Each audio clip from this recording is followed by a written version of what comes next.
സുപ്രഭാതം. ഒരു തമ്പുരുവോ വയലിനോ ശ്രുതിമധുരമായി മീട്ടണമെങ്കിൽ അതിന് കൃത്യമായ ഒരുക്കങ്ങൾ ആവശ്യമാണ്. അതുപോലെയാണ് നോമ്പുകാലം. ഒരു തന്ത്രിവാദ്യത്തിലെ കമ്പികൾ അമിതമായി അയഞ്ഞു കിടന്നാൽ സംഗീതമുണ്ടാവില്ല. എന്നാൽ അമിതമായി മുറുക്കിയാൽ അത് പൊട്ടിപ്പോവുകയും ചെയ്യും.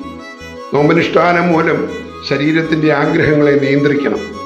ദൈവഹിതത്തിനനുസൃതമായി ശരീരത്തെയും മനസ്സിനെയും ക്രമീകരിക്കുന്ന മിതത്വം എന്ന ട്യൂണിംഗ് കാലയളവാണിത്.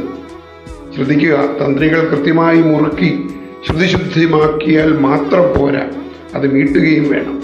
ആത്മാവിൻ്റെ സ്വരം പുറപ്പെടണം. വെറും നോമ്പും ഉപവാസവും കൊണ്ട് മാത്രമായില്ല, അത് സ്നേഹം, കാരുണ്യം, ദാനം തുടങ്ങിയ സൽപ്രവൃത്തികളിലൂടെ പ്രകടമാവണം. ജീവിതത്തിൽ നിന്ന് മനോഹര സംഗീതം ഉയരട്ടെ. സമാധാനം നേർന്നുകൊണ്ട് തോമസ് പി. ജോൺ.